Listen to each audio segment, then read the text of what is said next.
वालेकुम व्यूअर्स, मैं हूं हुमा बकाई, प्रोग्राम मुजाहिद लाइव। मेज़बानी के फ़राइज़ मेरे कंधों पे आज मुजाहिद ट्रैवल कर रहे हैं। इंशाल्लाह मंडे से फिर आपके साथ वो शो करेंगे और मैं को होस्टिंग करूंगी जैसे कि हमेशा करती हूं। आज का टॉपिक अलावा इसके और कुछ नहीं हो सकता कि जो एक बड़ा धमाका खेज़ इंकिशाफ हुआ है और फ़ौज में एहतसाब का शुरुआत हुआ है। राहील शरीफ साहब फ्रंट फुट पर आकर खेले हैं और उन्होंने ना सिर्फ ये कि जो कल स्टेटमेंट दिया था, जिसे कहा जाता है ना यू वॉक योर टॉक, तो जब कल उन्होंने कहा था कि क्रॉस द बोर्ड एहतसाब होगा, तो आज वो समझिए कर दिखाया है। 11 लोग फारिग हुए हैं और उसमें इंटरेस्टिंग बात ये है, जो मेरे लिए मुझे बहुत इंटरेस्टिंग लगी, वो ये कि जो लोएस्ट रैंक उसमें है वो मेजर का है और वो सिर्फ एक है। बाकी मेजर जनरल हैं, लेफ्टिनेंट जनरल हैं और बहुत ज़्यादा तादाद ब्रिगेडियर्स की है। ये वो लोग हैं जो जिनके पास ताकत होती है, जिनके पास पावर होती है, और छोटों को फारिग करके करप्शन में सुरखरू हो जाना या एहतसाब में सुरखरू हो जाना रवायत है पाकिस्तान में, लेकिन फ़ौज में जब एहतसाब हुआ तो ऐसा नहीं हुआ। वो लोग पकड़े गए जो वाकई ज़िम्मेदार होते हैं और कहा जा रहा है कि 8 से 10 लोग और हैं जिनके हवाले से इन्वेस्टिगेशन हो रही है। ये इन्वेस्टिगेशन भी 1 माह पहले मुकम्मल हो गई थी। 10 रोज़ पहले इनको इन्फॉर्म कर दिया गया था और इनको घर भेज दिया गया था। और सज़ा की बात तो बाद में होगी, लेकिन जो फ़ौज में एक लफ्ज़ इस्तेमाल किया जाता है ड्रमिंग आउट, तो तकरीबन एक ड्रमिंग आउट हुई है। टीवी पे आप उनकी शक्लें देख सकते हैं, उनके चेहरे देख सकते हैं, उनके नाम खोलकर सामने लाए गए हैं और उनकी मरात वापस ली गई हैं, उनका डी रैंक किया गया है। और ये भी कहा जा रहा है कि उनसे कहा है कि जो पैसा आपने करप्शन के तहत हासिल किया है उसको आप वापस करें। और ये सेकंड इंसिडेंट है। इससे पहले एक 3 स्टार जनरल थे जिनके बेटे के हवाले से आपको पता है कि एक्सीडेंट हुआ था और उसके बाद उन्हें भी इसी तरह हटाया गया था। 200 ऑफिसर्स और हैं जो अंडर इन्वेस्टिगेशन हैं। ये इन्वेस्टिगेशन हुई और सामने आई, और जाहिर है कि मैं समझती हूँ कि जो एक बहुत वाज़ेह चीज़ हुई वो ये कि राहील शरीफ साहब की जो मॉरल हाई ग्राउंड है वो बहुत बढ़ गई। लेकिन क्या इसकी वजह से सिविलियन हुकूमत की मॉरल हाई ग्राउंड बहुत कम हो गई, कमज़ोर हो गई? फ़ौरन एक इजलास हुआ जिसको मैं शो ऑफ स्ट्रेंथ कह रही हूँ, क्योंकि तमाम वज़रा PMLN के आपको हाथ बांधे बैठे नज़र आए। नवाज शरीफ के इर्द गिर्द कहा जा रहा था कोई अहम ऐलान होगा। जो ऐलान सामने आया वो भी बहुत इंटरेस्टिंग है। उस ऐलान में ये कहा गया कि जी हम एक एंटी करप्शन बिल ला रहे हैं, और उस बिल को, मुझे तो ऐसा लगा कि वो बिल एक सेल्फ सर्विंग बिल है, क्योंकि उसमें जो एक नुक्ता डाला जाएगा वो ये है कि जी ऑफशोर कंपनीज नाजायज़ नहीं है, जो पैसा है वो जायज़ होना चाहिए। तो क्या अब कोई लीगल कॉन्स्टिट्यूशनल फ्रेमवर्क तैयार किया जा रहा है, बचत के लिए एग्जिट स्ट्रैटेजी बनाई जा रही है? कोई वाज़ेह स्टेटमेंट सामने नहीं आया। एक और बहुत इंटरेस्टिंग बात सामने आई, उन्होंने कहा जी कि तरक्की की राह में जो भी रुकावट आएगी हम उसको नहीं आने देंगे या उसको पुर करेंगे। तो ये जो करप्शन के हवाले से एहतसाब की आवाज़ें उठ रही हैं, ये तरक्की की राह में रुकावट है। 24 अप्रैल का जलसा भी सर पर है। मेरे ख्याल इमरान खान साहब और चौड़े हो गए होंगे, लेकिन मैं यहाँ अपनी बात रोकूंगी। मैं आपका तारुफ करा मेहमानों से। बहुत अच्छा पैनल है, सूरत हाल को समझते हैं, आपके साथ शेयर करेंगे अपनी व्यूज़। स्टूडियोज़ में मेरे साथ ब्रिगेडियर हारिस नवाज साहब, दिफाई तज्ज़ियाकार हैं। बहुत शुक्रिया फॉर ज्वाइनिंग ब्रिगेडियर साहब। और आपसे तो पूछेंगे कि आपको अच्छा लग रहा है कि बुरा लग रहा है। और हिमायूं गौहर साहब किसी तारुफ के मोहताज नहीं है, वेरी सीनियर जर्नलिस्ट, वो भी हमें ज्वाइन कर रहे हैं। और जाना पहचाना नाम, चैनल 24 की पहचान, अंजुम रशीद साहब, वो भी हमें ज्वाइन करेंगे। ब्रिगेडियर साहब, पहले कि मैं जाऊं हिमायूं गौहर साहब के पास और फिर अंजुम रशीद साहब के पास, आप ये बताइए, एक बहुत इंटरेस्टिंग मेरे पास ट्वीट आई, उसमें ये लिखा हुआ था कि राहील शरीफ का कद तो ऊंचा हो गया, क्या फ़ौज का कद छोटा हो गया? मतलब ये जो पकड़ धकड़ हुई है और लग रहा है कि मज़ीद भी होगी, बहैसियत ब्रिगेडियर आपने भी, आपके रैंक के बहुत सारे लोग हैं जिनको डी रैंक किया गया, आपको कैसा लगता है? देखिए हुमा, मैं आपको बताऊं, ये जो एहतसाब का अमल है ना, ये फ़ौज में बहुत स्ट्रिक्ट है और शुरू से हो रहा है। ये एक सिर्फ बात ये है कि जनरली इसको पब्लिसाइज हम नहीं करते। जो एट रैंडम होते हैं, दे बिन 2 stars, brigadiers, colonel's, lower ranks में इतने फील्ड जनरल कोर्ट मार्शल होते हैं, समरी कोर्ट मार्शल होते हैं, और उनको ड्रम आउट किया जाता है और बड़ा क्लियर किया जाता है। और बड़ा इंटरेस्टिंग सीन होता है जब निकाला जाता है, ख़ास तौर पे लोअर रैंक्स और रेजिमेंट खड़ी होती है और किसी के बैजेस स्नैच होते हैं and is handcuffed and sent to the jail. तो ये भी इतना ही ह्यूमिलेटिंग है जो इस वक्त हुआ है। ऑफ कोर्स, बिल्कुल बहुत ह्यूमिलेटिंग है। और सेकंड ये है कि इस वक्त जनरल राहील शरीफ का एक बिल्कुल डिफरेंट अप्रोच है। He is very serious. He doesn't compromise on anything. And I think the nation is lucky to have such a Sipa Salar, who is himself clean and निशाने अदर ब्लड में है, और then he mean business. Not only I would say for army, he mean. अच्छा खैर, ये तो फौज के अंदर की बात हो गई. सिग्नल क्या गया आपके ख्याल में? कितनी परेशान है सियासी जमातें? मेरे ख्याल में इनकी रात की नींद उड़ गई होगी. I am telling you frankly, रात की नींद भी उड़ गई और दिन का चैन भी उड़ गया. और इतना स्ट्रिक्ट से मैसेज है, क्योंकि देखें प्रॉब्लम ये मैं आपको बताऊं, वॉइस रीजन क्या है, वेरी क्लियर रीजन. जरबेस्ट कंप्लीट ऑलमोस्ट हो गई. सवाल वैली लास्ट था एक हर्डल, वो आपने कैप्चर कर ली. इतने यंग ऑफिसर, सीनियर ऑफिसर्स और ट्रुप शहीद हुए हैं. You can't imagine. See their plight of their young widows and the parents and the brothers sisters. कितने घरों में we don't realise these are untold stories which are generally not highlighted also. ठीक है, उसके बाद ये करने के बाद अब मुआशी दहशतगर्दी, अगर आप इसको अब नहीं रोकेंगे तो ये दोबारा फिर काम शुरू हो जाएगा. अगेन आपके ख्याल में हुकूमत के लिए मसाइल? बहुत मसाइल और बहुत बड़ा मैसेज कि हुकूमत को कि अभी आप अपना जो है रैंक्स और फाइल ठीक कर लें. Put your act together. लेकिन जो उन्होंने पुट योर एक्ट टुगेदर किया वो Humayun Gauhar. Here is the problem कि ये सब मिले हुए हैं, सबका कॉमन सब मिले हुए. बिल्कुल. पीपल्स पार्टी सारे तो करप्ट, कौन सा करप्ट नहीं है? You count a person.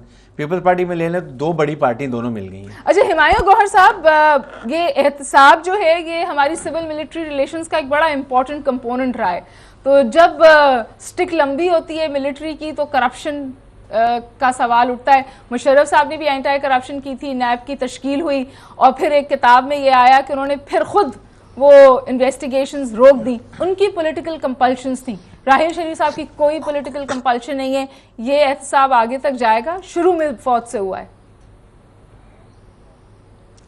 देखिए, मुशर्रफ साहब जब आए थे 99 में तो उस वक्त हालात कुछ और थे, नक्शा कुछ और था, और बिल्कुल वो रोक दिया. एक तो एहतसाब ही गलत तरीके से किया, और आपने गलत बेशतर लोगों को जो पकड़ा वो गलत लोगों को पकड़ा, बिजनेसमैन को पकड़ा जो हैं.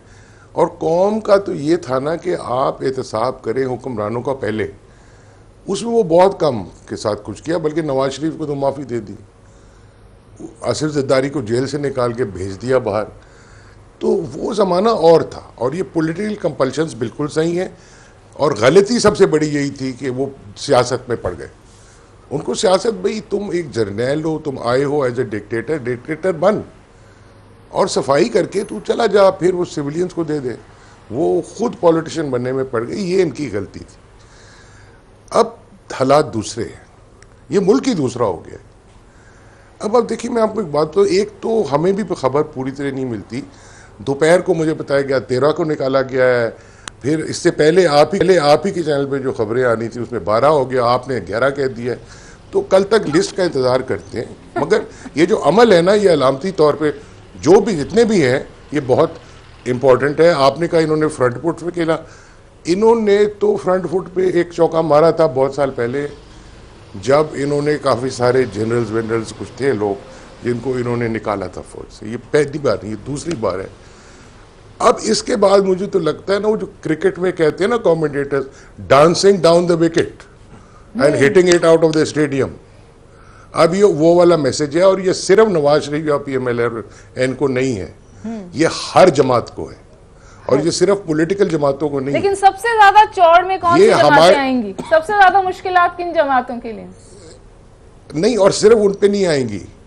आपकी अगर फौज में हो सकता है तो आपकी ब्यूरोक्रेसी भी भरी हुई है करप्शन से, आपकी पुलिस भरी हुई है करप्शन से, माफ करिएगा आपकी अदलिया भी भरी हुई है.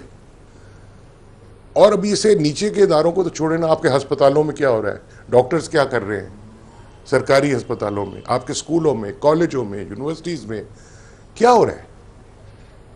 अच्छा, तो मैं जो बात आपने, जो नुक्ता आपने उठाया है, अंजुम रशीद साहब आपके पास ले आऊं. मतलब हमारे यहाँ तो करप्शन इतनी प्रोवेसिव है कि तकरीबन हुमायूं गौहर साहब ने कहा कि आप किस किस को पकड़ेंगे भाई, ये तो हर जगह मौजूद है. तो अगर आपने 11, 12, 13 उन्होंने ये भी आइडेंटिफाई किया, पकड़ लिया, तो कोई बड़ी बात नहीं है क्या? ये हम कह रहे हैं या ये बहुत बड़ी बात? नहीं, हुमा मैं ये नहीं कह रहा हूँ, प्लीज. जी, मैं कह रहा हूँ कि अपना नंबर ठीक करें. ओके, जरा मेरा सही कर ले. मैं ये नहीं कह रहा हूँ कितनों को पकड़ेंगे, इसका ये मतलब नहीं कि मत पकड़े. मैं कह रहा हूँ ये बहुत बड़ी चीज होनी पड़ेगी. और ये आपको हर इदारे में पकड़ने पड़ेंगे, मगर हरगिज यही नहीं कि बहुत ज्यादा है तो उनको छोड़ दें। अच्छा, बट डू यू थिंक कि कोई बहुत बड़ा स्टेप है, बहुत बड़ा सिग्नल गया है, ये समझते हैं आप हुमायूं गौहर साहब? जी मैं कह रहा हूं कि काया पलटने वाली है। काया अगर फौज ने पलटने ना वाली पलटी तो हालात ने पलट देनी है। Okay, I will take that to Anjum Rashid sahab. काया पलटने वाली है और अगर नहीं पलटी तो हालात पलट देंगे। We living in a different Pakistan. Anjum Rashid sahab, सड़क पे कोई नहीं निकला पर पनामा लीक्स के खिलाफ। देखिए इस तरफ, हाँ एग्जैक्टली इस वक्त डॉक्टर हुमा, इस वक्त जो सूरत हाल है वो ये नहीं है कि कौन कौन करप्ट है। सिविल ब्यूरोक्रेसी में लोग करप्ट हैं, दूसरी पार्टीज में करप्ट हैं। देखिए पीपल्स पार्टी का तो एहतसाब हो रहा है, पीपल्स पार्टी के डॉक्टर आसिम गिरफ्तार हैं, और जब कराची में ऑपरेशन हो रहा था तो उस वक्त ही मुतालबा हो रहा था और बात हो रही थी कि ऑपरेशन जो है वो पंजाब में भी होना चाहिए, क्योंकि ज़ाहिर है फौज की नज़र कराची शहर पे नहीं है। अगर फौज ने देखना है तो फिर फेडरेशन को देखना है ना। तो अब सूरत हाल ये है कि अब जो इन्होंने प्राइम मिनिस्टर जनरल राहील शरीफ ने जो एक अनहोनी बात की है वो ये कि पाकिस्तान की हिस्ट्री में, फौज की हिस्ट्री में, वो फौज के अंदर की करप्शन वहाँ मुसलसल एहतसाब तो हो रहा होता है, वहाँ मुकदमे भी चल रहे होते हैं, सजाएं भी दी जाती हैं, लेकिन उसको मीडिया पे नहीं लाया जाता। ये मीडिया पे सिर्फ इसलिए लाया गया है कि असल फोकस जो है वो प्राइम मिनिस्टर है, क्योंकि पूरी अपोजिशन जो है और पूरा मुल्क जो है वो प्राइम मिनिस्टर को देख रहा है, क्योंकि प्राइम मिनिस्टर पर इल्ज़ाम आया है। और प्राइम मिनिस्टर एक वो शख्सियत होती है जिसने पूरी पाकिस्तान की इकोनॉमी को चलाना है, पाकिस्तान की पॉलिटिक्स को चलाना है, और उन पे इल्ज़ाम आया है कि उनके बच्चों की और इमरान खान ने क्या उनकी अपनी भी एक और उसके जवाब में उन्होंने कहा है कि हम एक जी अंजुम रशीद साहब, उसके जवाब में उन्होंने कहा हम एंटी करप्शन बिल लाएंगे, और उसके जो नुकात है वो मैं आपके साथ में शेयर करूंगी। ब्रेक के बाद हमें एक ब्रेक लेनी है, लेकिन अहम है कि वो कह रहे हैं कि एहतसाब हमेशा से होता था फौज में। अब की अनप्रेसिडेंटेड बात ये हुई है कि उन्होंने लाके उसको मीडिया के सामने खोला है, क्योंकि बार बार ये कहा जाता था कि मुकद्दस गायें हैं, फौज के अंदर भी करप्शन है, हमारी तरफ उंगली उठाने का क्या हक है। तो इसी पे बात आगे बढ़ाएंगे, मेरे साथ रहिए। Join me after a short break.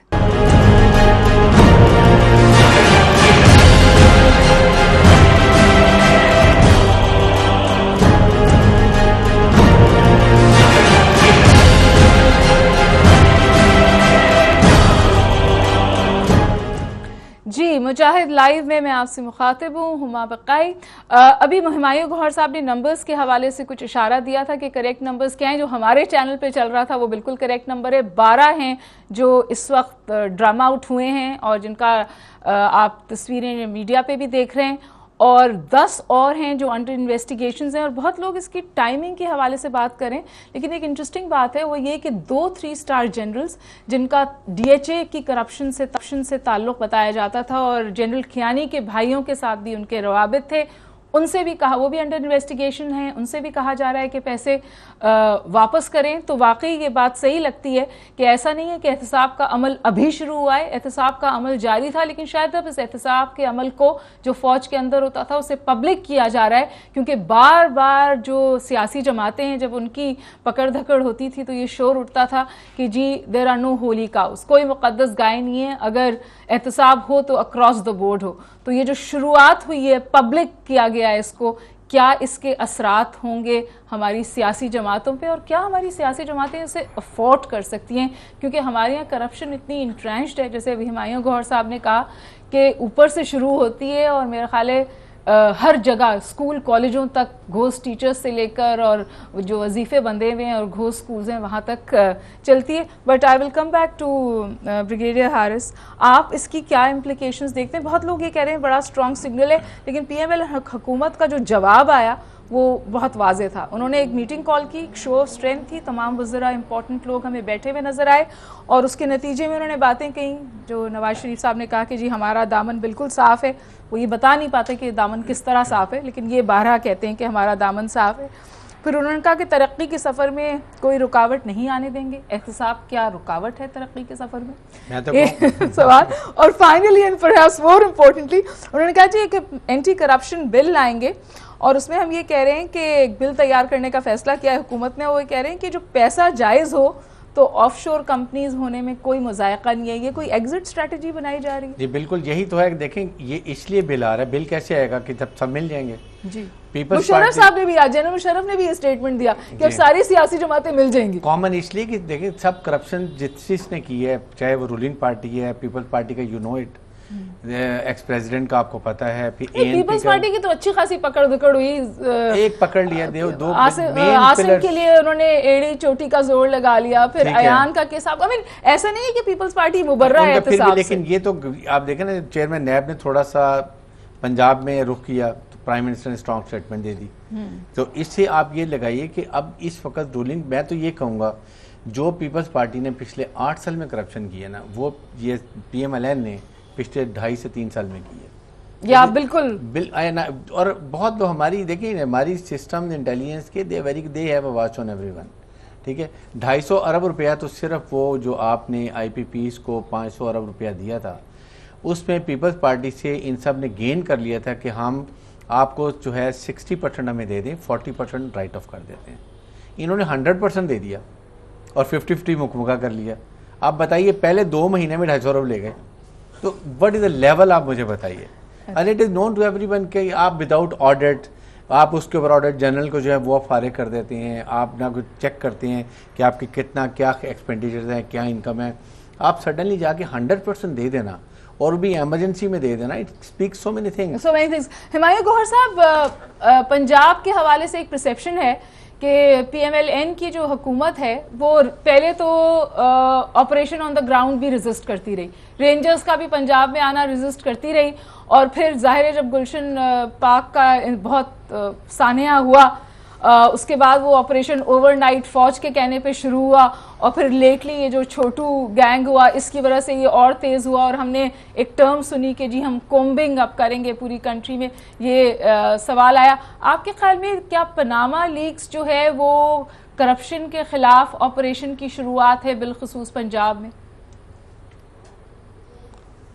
हाँ बिल्कुल, अब वो एक उसका एक बहुत अहम हिस्सा है। देखिए हुमा, मैं आपसे एक बहुत अहम बात आपसे पूछना चाहता हूँ। ओके। ये जो आप कहते हैं एहतसाब का अमल शुरू हो गया, ये एहतसाब नहीं है, ये तो अब झाड़ू फिरना शुरू हो गया। Okay.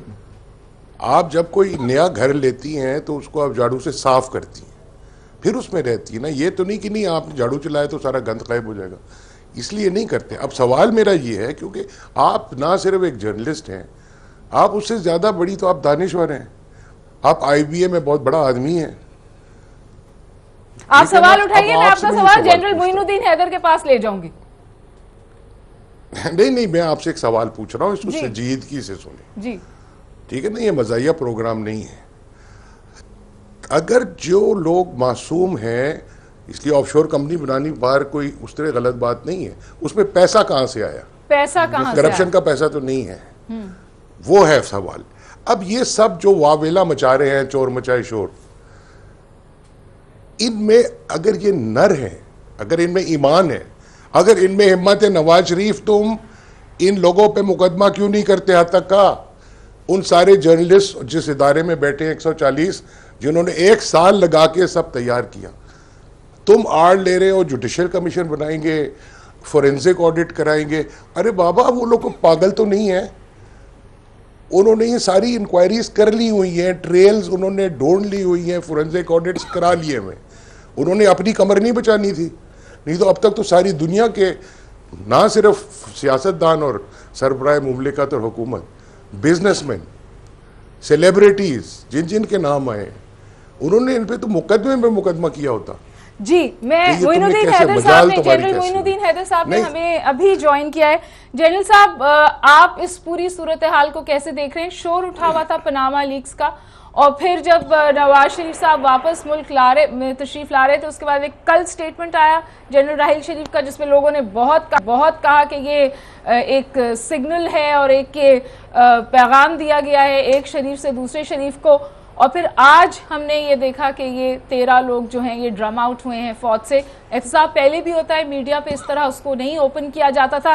Do you see this a turning point in how corruption will be addressed in Pakistan from now on, general साहब? जी, हमें उम्मीद रखनी चाहिए कि ऐसे ही हो। करप्शन पाकिस्तान का एक बहुत बड़ा मसला है जिसने पूरी कौम को आजिज कर रखा है, और मुल्क में लूट खसूट के पैसे लेकर लोग बाहर ले जा रहे हैं, और यहाँ पर बहुत करप्शन है, लोग परेशान हैं उससे, और इस पर सियासी अज़म की बहुत कमी नजर आती है। और हार्डली कोई ऐसा अदारा है जो करप्शन को कंट्रोल कर सके। अब एक नैब लेने के अदारा है, जैसा बुरा भला है उसके ऊपर भी लोग बयान दे देते हैं कि ये जो है नैब जो है ये ठीक नहीं है, इसको खत्म करना चाहिए। और बाकी जो सूबाई हुकूमत के लेवल पर एंटी करप्शन के अदारे जो हैं वो बिल्कुल ही लाचार हैं, उन्होंने आज तक कोई परफॉर्मेंस नहीं दिखाया।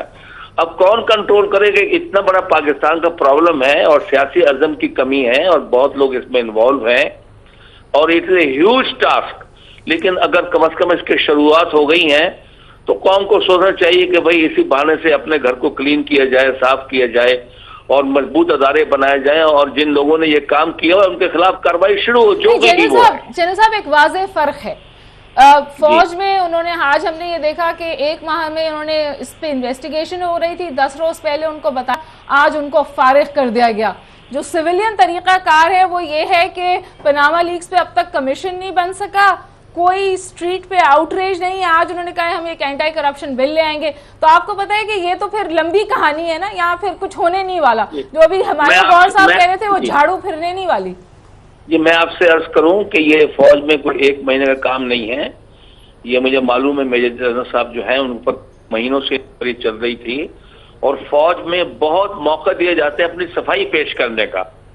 उन पर जब लोग बताते हैं कि आप पर ये चार्जेस हैं, सबसे पहले एक इंक्वायरी होती है और जब इंक्वायरी में काफी फैक्ट इस्टेब्लिश हो जाते हैं तो उसका नेक्स्ट स्टेप एक समरी ऑफ एविडेंस होती है जिसमें तमाम एविडेंस पेश किया जाता है और वो अपनी सफाई और अपने पेश कर सकते हैं और उसके करने के बाद फिर जो है ये स्टेप उठाया जाता है। तो इस पर काफी टाइम लगता है और ये, लेकिन मतलब कि हर एक को मौका मिलता है। मैं खुद चूंकि एडजुटेंट जनरल रहा हूं पाकिस्तान फौज का और डिसिप्लिन मेरी जिम्मेदारी थी उन 3 सालों में, तो उस जमाने भी हमने एक मेजर जनरल को फारिग किया था, ब्रिगेडियर्स को फारिग किया था, कर्नल को फारिग किया था।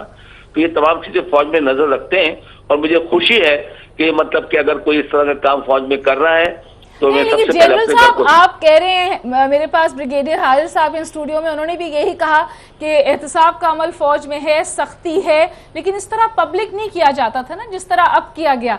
इसका क्या मकसद है? ये बात सही है कि पहले भी लोगों को फौज से उनकी मुराद वापस ली गई हैं, उनको अगर कोई प्लॉट मिला था वो कैंसिल किया गया है, तो कोई घर उनको जो इसकी पेमेंट उन्हें की हुई थी उनको तो वो वापस किया है, बहुत से लोगों से रैंक वापस लिया गया है, बहुत से लोगों को प्रीमेच्योरली रिटायर किया गया है, डिसमिस किया गया, ये बहुत सी मिसालें। लेकिन आपकी बात सही है, ये ज्यादा बातें पब्लिक में नहीं आती थी, लेकिन हमको तो मालूम है कौन कौन ऐसे लोग हैं और कौन कौन। करने का मकसद क्या है जनरल साहब?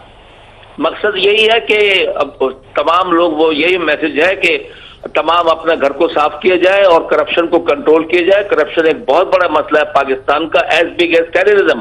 फाइनेंशियल टेररिज्म भी एक बहुत बड़ा मसला है पाकिस्तान में, जिस पर कंट्रोल करना लाजमी है और एक मैसेज है कि सबको इस पर अभी तवज्जो देनी चाहिए। Thank you for joining me general साहब। अंजुम रशीद साहब, ओवर टू यू। आप क्या समझते हैं, क्या सूरत हाल है? देखिए, हमारे यहाँ जो शोर है एहतसाब का वो सोशल मीडिया पे है और टीवी पर है, मीडिया पर है, लेकिन सड़क हमारी बिल्कुल खामोश है। कोई नवाज शरीफ के खिलाफ कहीं कोई मुजाहरा नहीं हुआ। अब देखिए 24 अप्रैल को क्या होता है, आप कैसे देख रहे हैं? देखिए, दोपहर से इस आर्मी के इस फैसले के बाद, और ये फैसला आया है, इससे पहले राहिल शरीफ साहब जो हैं वो 1-2 दिन पहले एक बयान दे चुके हैं एहतसाब के बारे में। सारे का सारा फोकस जो है वो मियां नवाज शरीफ है। प्राइम मिनिस्टर जो है वो खतरे में नजर आ रहे हैं, इसीलिए पूरे मुल्क में एक सियासी भौचाल पैदा हुआ है और ये अब तमाम सियासी जमातों को सोचना है और खुद प्राइम मिनिस्टर को सोचना है कि उसको कैसे देखेंगे। लेकिन एक खतरा पैदा हो चुका है कि आर्मी जो है वो, फौज जो है वो बहुत ज़्यादा इंटरेस्टेड है प्राइम मिनिस्टर के एहतसाब में, और प्राइम मिनिस्टर की जो पनामा की जो कंपनीज है उसके लिए जुडिशियल कमीशन वो बनाया जाए जो अपोजिशन पार्टीज चाहती हैं। लेकिन प्राइम मिनिस्टर ने अभी तक नहीं बनाया। प्राइम मिनिस्टर के पास अब 2 ही रास्ते हैं। अभी हुमायूं गौहर साहब कहते हैं कि अगर आप इतने पास साहब हैं तो आप हद तक की इज्जत का दावा करें। ये छोटी बातें कर रहे हैं। ये असल बात यह है कि पाकिस्तान का जो इस वक्त आईनी निज़ाम है, आईनी स्ट्रक्चर है, वो थ्रेटन में है, क्योंकि प्राइम मिनिस्टर जो है वो सबसे आला तरीन ओहदे पे होते हैं। प्राइम मिनिस्टर सबसे बड़ी पोस्ट है और चीफ एग्जीक्यूटिव हैं। अगर उनके ऊपर करप्शन का इल्ज़ाम आया और फौज दबाव डाल रही है कि इस करप्शन के इल्ज़ाम को क्लियर किया जाए, तो जाहिर है कि ये पूरी सिस्टम खतरे में है। और और यही वजह है कि मीडिया भी इतने हाइप में है, यही तमाम टेलीविजन भी लगे हुए हैं। अब सूरत हाल ये है कि कल क्या सूरत हाल बनती है, क्या आर्मी टेक ओवर कर सकती है, या आर्मी टेक ओवर करती है तो तहरीक इंसाफ का क्या रिएक्शन होगा। अंजुम रशीद साहब, आप बहस को फिर वहीं ले गए कि क्या आर्मी के हाथ में एक स्टिक आ गई है और क्या फिर जमहूरियत खतरे में। इस पे हम ब्रेक लेंगे और फिर ब्रेक के बाद कंटिन्यू करेंगे। Stay tuned.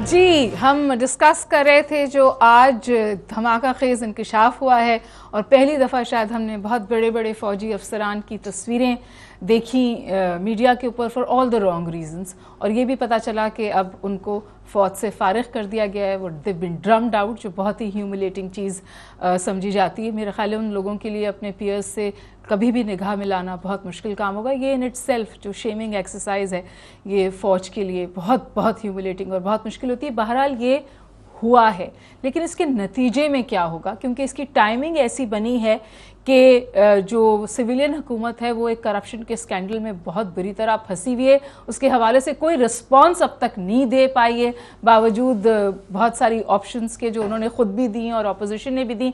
लेकिन आज भी जो एक बहुत बड़ा इजलास हुआ, उसके नतीजे में हमने सुना कि जी हम पार्लियामेंट में एक एंटी करप्शन बिल लाएंगे, जिसमें हम ये कहेंगे कि जी ऑफशोर कंपनीज जो हैं वो गलत नहीं है अगर आपका पैसा जायज़ हो। लेकिन सवाल यही है कि वो अभी तक ये नहीं बता पा रहे कि इन ऑफशोर कंपनीज में जो उनके साहबजादे अल्हम्दुलिल्लाह कह के ओन करते हैं, उनमें वो पैसा कैसे पहुंचा, उसकी ट्रेल क्या है। लोग सवाल उठा रहे हैं कि अगर आप बिल्कुल पाक साफ हैं तो आप उन पर हतक इज़्ज़त का दावा कर दें। और हमने दूसरे ममालिक में देखा कि स्ट्रीट मोबिलाइज हुई, हमारे यहाँ स्ट्रीट मोबिलाइज नहीं हुई। लोगों का ख्याल है शायद इसलिए कि जो लोग स्ट्रीट को मोबिलाइज करते हैं वो है सियासी जमातें, और हमारी सियासी जमातें ये मोबिलाइजेशन चाहती ही नहीं। तो इलावा इमरान खान साहब की जमात के जो उसके ऊपर भी जो के सवाल आते हैं, KPK में जो अकाउंटेबिलिटी हुई उसके ऊपर सवाल आते हैं, जो लोग उनकी ATM मशीन कहलाते हैं उनके ऊपर सवाल आते हैं, वो शायद कुछ करें 24 अप्रैल को। लेकिन ओवरऑल हमें कोई सियासी जमात पब्लिक मोबिलाइजेशन के हवाले से सामने नज़र नहीं आती। इनफैक्ट जब कल स्टेटमेंट दिया जनरल राहील शरीफ ने कि अकाउंटेबिलिटी अक्रॉस द बोर्ड होनी चाहिए, तो कुछ सियासी जमातों ने कहा कि ये उन्होंने स्टेप किया है अपने कॉन्स्टिट्यूशनल फ्रेमवर्क से बाहर, ये उनका काम नहीं है, ये उनका काम नहीं है। फौज में वो एहतसाब कर रहे हैं, मुल्क करप्शन के स्कैंडल में घिरा हुआ है, what is the way forward.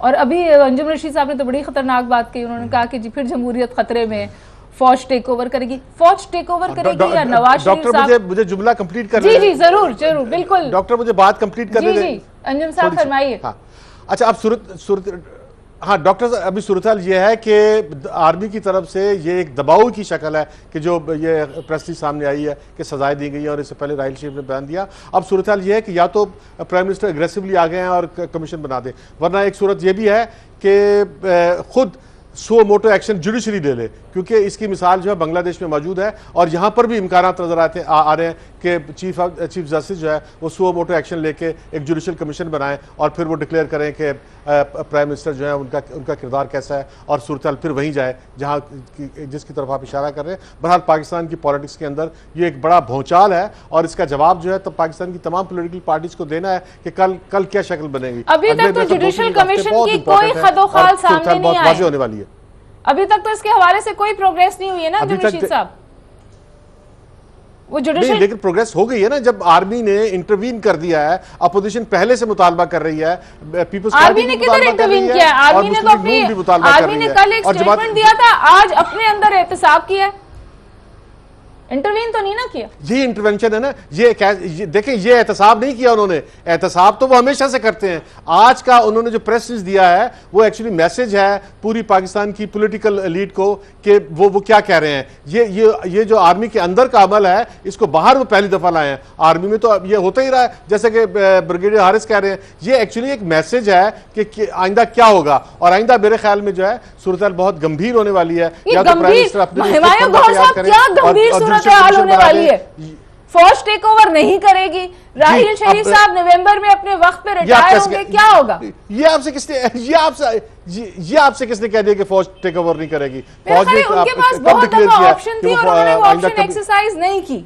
Nawaz Sharif की हुकूमत बहुत दफा खतरे में पड़ी है, आपका ख्याल ऑप्शन एक्सरसाइज नहीं की। नहीं, मेरा ख्याल है कि ये एक प्रॉपर वक्त का इंतजार था, और प्रॉपर वक्त यही है कि प्राइम मिनिस्टर जो है वो करप्ट साबित हो जाए, आवाम की नजरों में गिर जाए, और उसके बाद कोई तब्दीली आए। और मेरा ख्याल है वो सिचुएशन बहुत राइप हो गई है, क्योंकि इसमें फोकस जो है वो सिविल या ब्यूरोक्रेसी या वजीर या वज़रा या रहमान मलिक या डॉक्टर आसिम नहीं है, सेंटर जो है वो प्राइम मिनिस्टर है।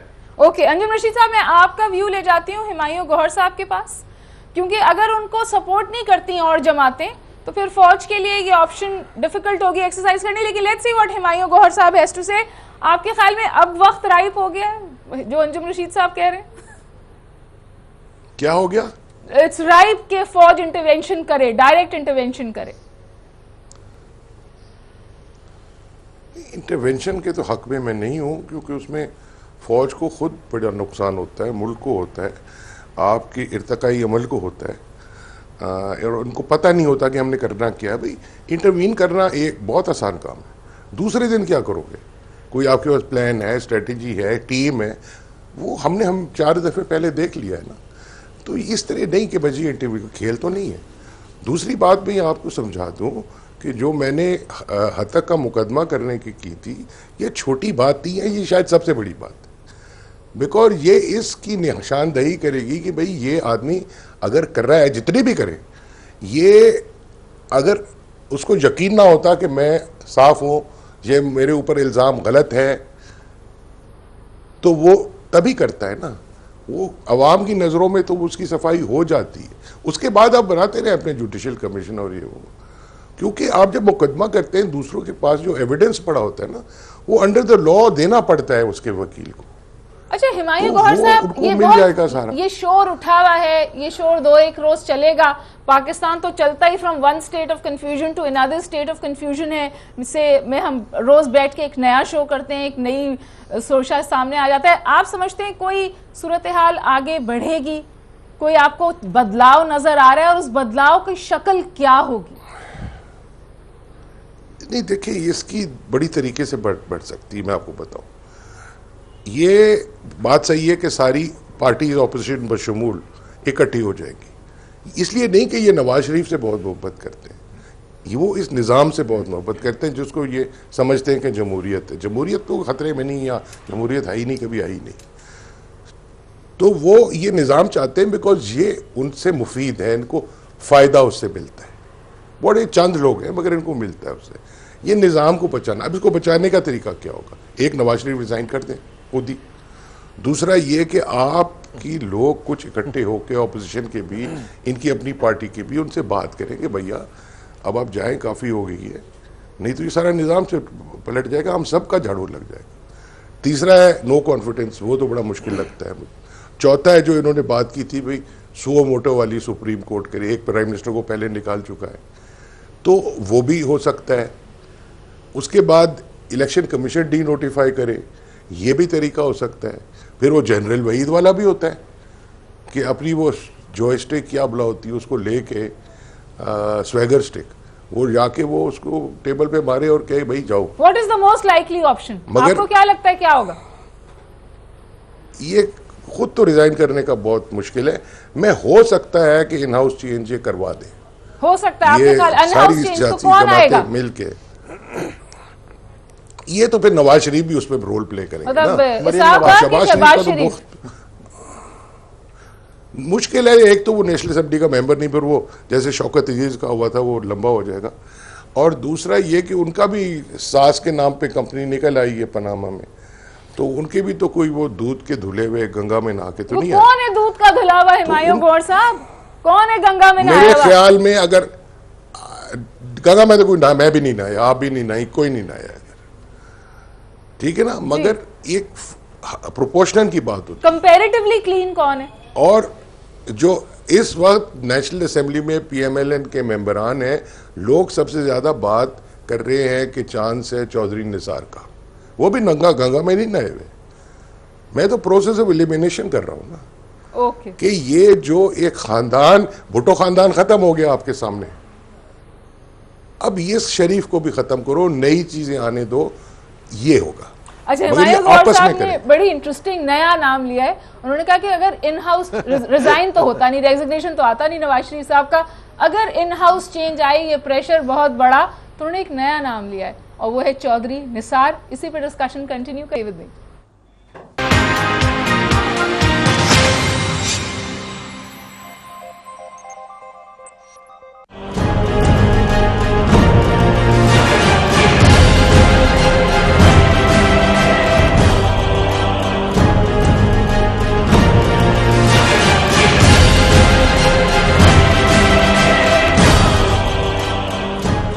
Welcome back viewers. Himayat Gohar साहब ने बड़ी इंटरेस्टिंग बात कह दी just before we went to the break. He said जी कि इन हाउस चेंज आ सकता है और उसमें उन्होंने चौधरी निसार साहब का नाम लिया और ब्रिगेडियर हारिस साहब मेरे साथ स्टूडियोज में, मैं कमेंट करना चाहूंगा doctor will not take over, that is not happening. yes. अच्छा, एक आवाज जो हम बहुत सुनते हैं वो ये है कि जी नवंबर में राहिल शरीफ साहब की टर्म पूरी हो रही है और बीच में तो एक पूरी कैंपेन हमें सड़क पे नजर आई कि जी राहिल शरीफ ना जाएं या राहिल शरीफ साहब जाने की बातें जाने दें।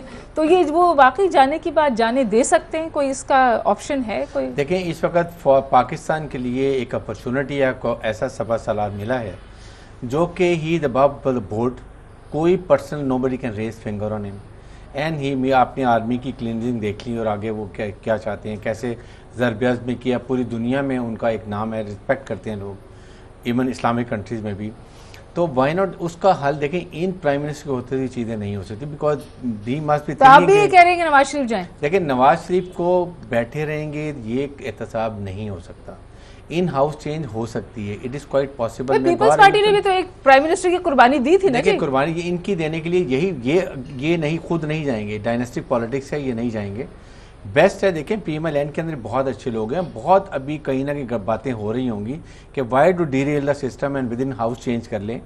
अगर ये स्टेप डाउन उनको फोर्स किया जाए, वोटर नो कॉन्फिडेंस आ सकता है। नहीं, नो कॉन्फिडेंस नहीं आता जी, नहीं आता दरबारी तो हैं इनको इनके। इज फोर्स्ड एंड अगर ये जो ही फोर्स होते हैं लोग बड़े ये इस वक्त तैयार बैठे होंगे और आपके पास चॉइस हैं 2-3 जो बहुत अच्छे प्राइम मिनिस्टर बन सकते हैं और फिर आप सब पार्टी से 1-1, 2-2 टॉप के वेल रिप्यूटेड मिनिस्टर्स लें, form a national government and then do एहतसाब with army in the back, then see what happens and how the fate of Pakistan changes. Anjum Rashid साहब, आप तो ड्रेस्टिक चेंज की बात कर रहे हैं, लेकिन मेरा ख्याल है कि जो हालात हैं पाकिस्तान के, आर्टिकल 6 है और चीजें, तो जो भी चेंज आएगी वो with in legal constitutional framework के आएगी।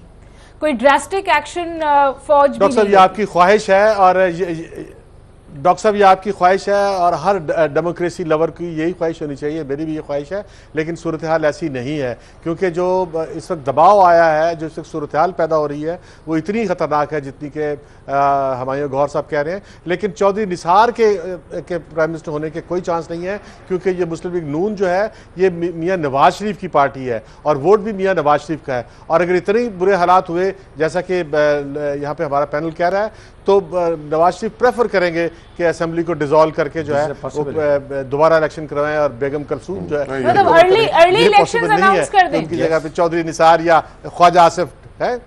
आपके ख्याल में प्रेशर इतना बढ़ गया है कि इस किस्म के ऑप्शंस को देखना चाहेगा या ये जुडिशल कमीशन बना के एंटी करप्शन बिल लाकर इस प्रेशर से निकल आएंगे? देखिए ना, अभी तो यूके चले गए थे, अगर शॉपिंग वॉपिंग की, वापस आ गए। देखिए, अगर जुडिशल कमीशन बनता है तो अभी सूरत हाल जो है उसी तरफ जाएगी और अगर जुडिशल कमीशन की बजाय सुप्रीम कोर्ट ने खुद सुओ मोटो एक्शन ले लिया, सूरत हाल फिर भी उस तरफ जाएगी क्योंकि आर्मी का दबाव जो है वो बहुत क्लियर है और ये दबाव इसी तरफ जाएगा कि प्राइम मिनिस्टर को जो है रिजाइन देना पड़े। तो इस पूरी सूरत हाल में जाहिर है कि पीपल्स पार्टी भी इसको देख रही है और मियाँ और इमरान खान भी ये नहीं चाहेंगे कि टेक ओवर हो। इमरान खान भी नहीं चाहेंगे कि अगले 9-10 साल के लिए कोई ऐसी गवर्नमेंट बन जाए जिसमें उनके इमरान खान के प्राइम मिनिस्टर इलेक्ट होने का कोई चांस ना हो। तो जाहिर है कि सूरत हाल बहुत कॉम्प्लिकेटेड है और इस पे तमाम जमातें जो है वो अपना इनपुट देंगी, लेकिन सूरत हाल बहुत खतरनाक है। अच्छा हिमायत गौहर साहब, तमाम बातचीत से ऐसा लग रहा है कि मुल्क को जो भी मसाइल हों, करप्शन जो भी हो, इस वक्त सियासी जमातें अपना अपना मफाद इस सूरत हाल में देख रही हैं और जो PMLN देखेंगे, ये नेचुरल है। ये नेचुरल है। तो इस सूरत व्हाट ये इज गोइंग देखे टू ना, हैपन? अगर यहाँ कोई अमल चल पड़े जिसमें खतरा आपकी टीवी चैनल्स को कि ये प्री मुशर्रफ ईरा पे ले जाओ, बंद कर दो इन सबको, या क्रॉस मीडिया लॉ ले आओ, अखबार वाले नहीं चला सकते, कोई हो तो आप भी अपना मुफाद देखेंगे सारे, आपके मालिकान से मेरा मतलब। अच्छा, मेरी आपसे ये है, गुजारिश, मगर ये मेरी अंजुम आपसे रशीद साहब ने, जी फरमाइए। नहीं अंजुम रशीद साहब इन्होंने बहुत अच्छी बात की और मैं हैरान हूं कि मैं भूल गया हूं, जैसे मैं हैरान हूं कि आप वो सवाल भूल गई। फरमाइए। तो ये मैं कि ये देखे नवाज शरीफ साहब के लिए और इन जमहूरी लोगों के लिए जो ये निज़ाम चाहते हैं ना, बेस्ट रास्ता यही है, रिज़ाइन से भी बेहतर है कि आप प्रेसिडेंट के पास जाएं, असेंबली को डिसॉल्व करें, इनका कद बढ़ जाएगा, अब तो बहुत छोटा हो गया है ना, कद बढ़ जाएगा, वो भी एक किस्म की इसी बात की अलामत होगी कि भाई ठीक है मैं डरता नहीं हूं, मेरा अगर तुमने एहतसाब करना है तो अवामी अदालत में करो, और ये उनके लिए बेस्ट होगा। नहीं, बहुत बहुत मसाइल खड़े होंगे पाकिस्तान के लिए फिर ये खुद एज अ कैंडिडेट नहीं आ सकते, क्योंकि सवाल उठ रहे हैं कि इन्होंने क्या डिक्लेयर किया और क्या डिक्लेयर नहीं किया, फिर शायद इन्हें कोई और अपने मरियम नवाज साहिबा भी नहीं आ सकती, फिर तो कुलसूम नवाज साहिबा का नाम आ रहा है। देखिए अगर आप ये सारे सवालात उठाते रहेंगे ना अपने जहन में, फिर आपको पैरालिसिस हो जाएगा, इस हमाम में सब नंगे हैं। अच्छा हिमायत गौहर साहब, मैं आपसे एक और सवाल पूछना चाहती हूँ because I am coming to the end of the show. अभी तक जब भी नवाज शरीफ साहब की हुकूमत को मसाइल पेश आए हैं तो उसके नतीजे में हमने एक बात देखी है कि फौज मजबूत हुई है, उसको मनूवरिंग स्पेस उसकी बढ़ी है, उसके पास ज्यादा स्पेस आई है, चाहे वो फॉरेन पॉलिसी हो चाहे वो डिफेंस पॉलिसी हो, और लेकिन उसने टेक ओवर नहीं किया। क्या अब के भी यही होगा, नवाज शरीफ साहब कमजोर होके मजीद पॉलिटिकल स्पेस कंसीड करेंगे? बस दैट्स इट। आपको आवाज नहीं आ रही? Okay, will that happen? क्योंकि अभी तक देखें जब भी प्रेशर आया है नवाज शरीफ साहब की हुकूमत पे, उन्होंने हैंड्स अप करके पॉलिटिकल स्पेस कंसीड की है। नवाज शरीफ की विन विन सिचुएशन तो इसी में ही है, इसलिए कि पीटीआई पूरी तरह इलेक्शन के लिए तैयार नहीं है, Peoples Party has already lost the ground, so इनको चांस बनता है आने का। लेकिन what I feel it will blessing in disguise, जो इंटर्म गवर्नमेंट आएगी then that government can go to the chief justice के जी this is the situation, this is what has happened in the country, ये corruption है, this all has happened, we want you to give us 2 to 3 years, let us run this interim government for 2 years, let's clear the mess, और electoral reforms लाएं, एहतसाब करें, so करें, army in the background and then hold election. I think that is another recipe for Pakistan. That is and do you see it happening? It is quite possible. हमारे पास can we talk to हिमायत गौहर साहब? अंजुम रशीद साहब, आपका analysis को हिमायत गौहर साहब बहुत उसकी तारीफ कर रहे थे, वो कह रहे थे परफेक्ट ऑप्शन है ये कि वो खुद प्रेसिडेंट के पास जाएं और डिसॉल्व कराएं असेंबलीज और कहें जी कि हम अवाम की अदालत में जा रहे हैं, ये ऑप्शन है, वर्कबल है? आपके ख्याल में पीएमएल-एन के पास इतनी मॉरल करेज है कि वो ये करेंगे? तो मेरा सवाल शायद ये उठता है बिकॉज कोई मॉरल करेज हमने उनको कहीं भी एक्सरसाइज करते हुए नहीं देखा। इनके 3 साल पूरे हो जाएंगे, डैमेज कंट्रोल स्ट्रेटेजी भी उनकी ये है कि दूसरों पे उंगली उठाओ, 3 टाइम्स हो जाएंगे, प्राइम मिनिस्टर कॉन्स्टिट्यूशनली भी नहीं हो सके, कॉन्स्टिट्यूशनली भी नहीं हो सकते। पीपल्स पार्टी की तरफ से भी दबाव आ रहा है। किस चीज का दबाव आ रहा है? इमरान खान साहब की तरफ से बहुत ज्यादा दबाव है जी। अभी इमरान खान साहब की तरफ से बहुत दबाव है, पीपल्स पार्टी की तरफ से भी बहुत दबाव है, जुडिशल कमीशन की बात कर रहे हैं, और फिर इस पूरी सूरत हाल के अंदर जो है वो आर्मी जो है वो आपने भी बात की है नवंबर की, और आर्मी की तरफ से भी बहुत दबाव है। तो अब तक जितने भी आर्मी और सिविल मिलिट्री रिलेशनशिप में अनबैलेंस हुआ है वो तो मतलब वो तो स्टेप्स है ना, अब फाइनल स्टेप जो है वो कुछ भी हो सकता है, लेकिन इसमें यह भी हो सकता है कि मियां नवाज शरीफ कल आएं और वो कहें कि मैं वो जुडिशल कमीशन अनाउंस करता हूं जिसका मुतालबा पीपल्स पार्टी और इमरान खान कर रहे हैं, और चीफ जस्टिस को कहें कि आप जो है आप संभालें और आप इसकी इंक्वायरी शुरू करें। लेकिन ये जो अंजुम रशीद साहब बहुत माजरत के साथ मैं एक गुजारिश करूं कि ये जो जुडिशल कमीशन है ना, जो बहुत हार्डकोर सपोर्टर्स है ना पीएमएल-एन के, वो भी कह रहे हैं कि ये जुडिशल कमीशन बना दें, क्योंकि जुडिशल कमीशन बनाने का मकसद सिर्फ एक है कि इन पे प्रेशर कम हो जाए, उसका कोई नतीजा नहीं निकलने वाला। Very quick response sir. नहीं, जुडिशियल कमीशन में अगर आया तो उसमें बड़ी सिंपल सी बात होगी कि ये जो पनामा की कंपनीज हैं, ये तो ये कह रहे हैं कि हुसैन की और हसन की हैं और मरियम की हैं, तो लेकिन आगे एक कुछ कंपनी होगा मियां नवाज शरीफ की अपनी भी निकल आई है। और फिर जो लंदन की प्रॉपर्टी है उसके बारे में अगर सिर्फ मियां नवाज शरीफ को स्टेटमेंट ही देना पड़ जाए कि ये प्रॉपर्टी उन्होंने कब खरीदी, तो ये इस स्टेटमेंट के अंदर ही जो है मियां नवाज शरीफ वो फंस ट्रैप हो जाएंगे। सकते हैं। जी, और मेरा last ख्याल comment, Miyan I have Nawaz to Sharif close बहुत this मुश्किल मैं है। आपको बताऊं, बिल्कुल इस वक्त नवाज शरीफ के पास ये छोड़ेंगे कभी नहीं, उनको पता है छोड़ दिया और कमीशन बन गया तो he is gone. Okay, consensus मेरे पैनलिस्ट का ये है, इसमें आपने तमाम लोगों की बात सुनी, बड़ा ऑगस्ट पैनल था कि नवाज शरीफ साहब की हुकूमत के लिए इस वक्त मसाइल बहुत ज़्यादा बढ़ गए हैं और फौज ने उनको एक बड़ा क्लियर सिग्नल भेजा है और उन्हें किसी काउंटर स्ट्रैटेजी की तरफ जाना पड़ेगा। Thank you for staying tuned. I will see you again on Monday. Until then, अल्लाह हाफिज़।